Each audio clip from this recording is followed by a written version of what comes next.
প্রাথমিকভাবে অনুমান করা হচ্ছে যে এই কাজটা কারা করতে পারে সেই ব্যাপারে আমাদের কিছু প্রাথমিক অনুমান আছে। তো তদন্ত এখন তো মার্ডার কেস, এটা তো একটা মার্ডার কেস হবে এবং তারপরে তদন্ত কর্মকর্তা আমরা আরো ফার্দার এটা তদন্ত করব। তবে প্রাথমিকভাবে আমরা কিছু অনুমান করছি যে কারা করেছে এই কাজটা। তবে অ্যাজ ফর দ্য মোমেন্ট আমি যেটা বলবো সেটা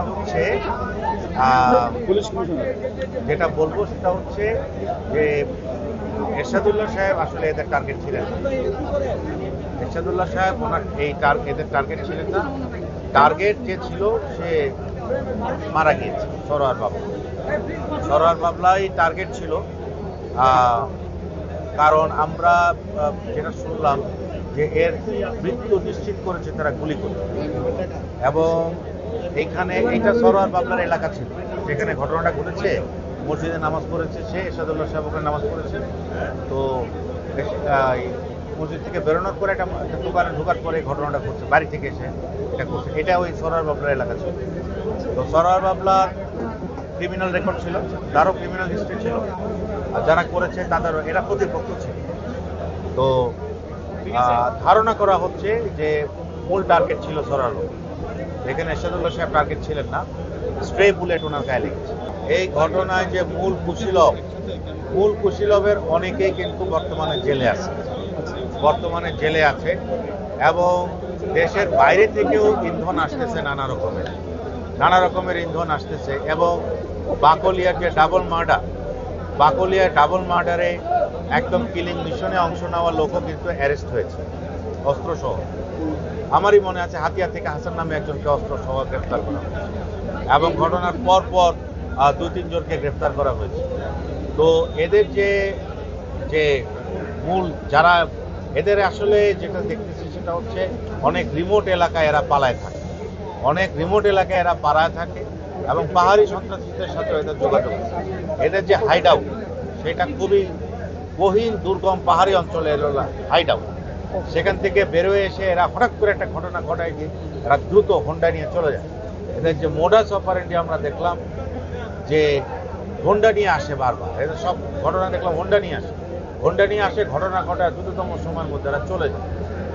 এবং যে সমস্ত এলাকায় বললাম হাইড আউটগুলা অত্যন্ত রিমোট, সেখানে আমি সহ রেড করেছি, সেখানে গিয়া আসলে এদেরকে খুঁজে পাওয়া এটা খুব দুরূহ ব্যাপার। তো এদের বাহিনীর অনেক লোক ইতিমধ্যে গ্রেপ্তার হয়েছে, তার মধ্যে একজন তো সস্ত্রী গ্রেপ্তার আছে, বর্তমানে সে জেলে আছে।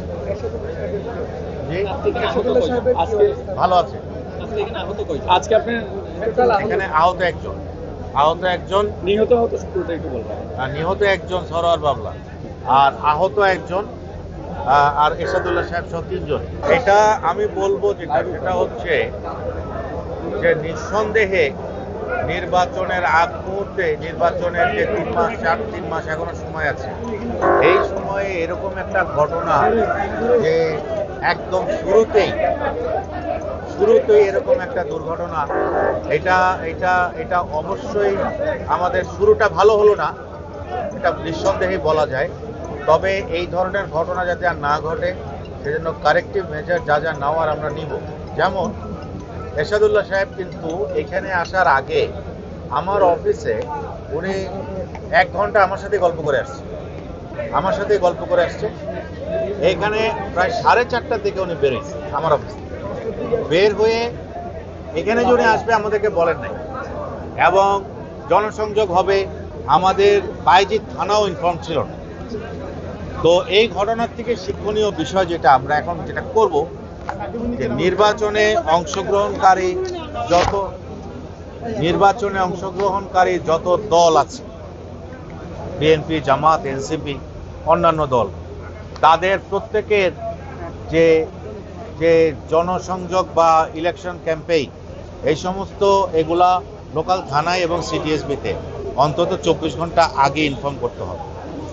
ইনফর্ম করলে আমরা প্রার্থী এবং তাদের যে জনসভা সেগুলোর সিকিউরিটির জন্য আমরা অতিরিক্ত পুলিশ মোতায়েন করবো সব জায়গায়। আমরা আমাদের কার্যক্রম আরো ইন্টেন্সিফাই করব এবং এই সন্ত্রাসীদেরকে আমরা অবশ্যই আইনের আওতায় নিয়ে আসবো। এবং আমি সকল ভোটার এবং সকল প্রার্থীকে স্বনির্বন্ধ অনুরোধ জানাবো যে ওনারা যাতে নির্বাচনের ব্যাপারে আরো উৎসাহ এবং উদ্দীপনা নিয়ে নির্বাচনী ক্যাম্পেইনে ওনারা শুরু করেন।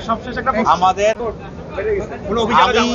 আমি আপনাকে একটা কথা বলি, এই যে ইনসিডেন্টটা হলো, এই ইনসিডেন্টটাকে ইলেকশনকে ব্যাহত করার জন্য কোনো ঘটনা বলে ইন্টারপ্রেট করাটা এই মুহূর্তে ঠিক হবে না। তার কারণটা হচ্ছে এটা হচ্ছে একটা সিকুয়েল, একটা sequel to the arrest of a particular top criminal. তো এখানে আমাদের একজন ক্যান্ডিডেট ঘটনাক্রমে এখানে ছিলেন, একটা স্ট্রে বুলেট ওনাকে আঘাত করেছে, কিন্তু এইটা ইলেকশনকে ব্যাহত করার জন্য কোনো কিছু করা হয় নাই এবং এর জন্য ইলেকশনে কোনো রকম বাধা আসবে বলে আমি বিশ্বাস করি না। এবং ইলেকশনে যাতে এই ঘটনাটা কোনো রকম প্রভাব বিস্তার করতে না পারে সেই লক্ষ্যে আমরা কাজ করব এবং এই ঘটনাটা যারা ঘটিয়েছে তাদের বিরুদ্ধে সর্বাত্মক পুলিশ অভিযান চলছে, এটা আরো জোরদার করা হবে।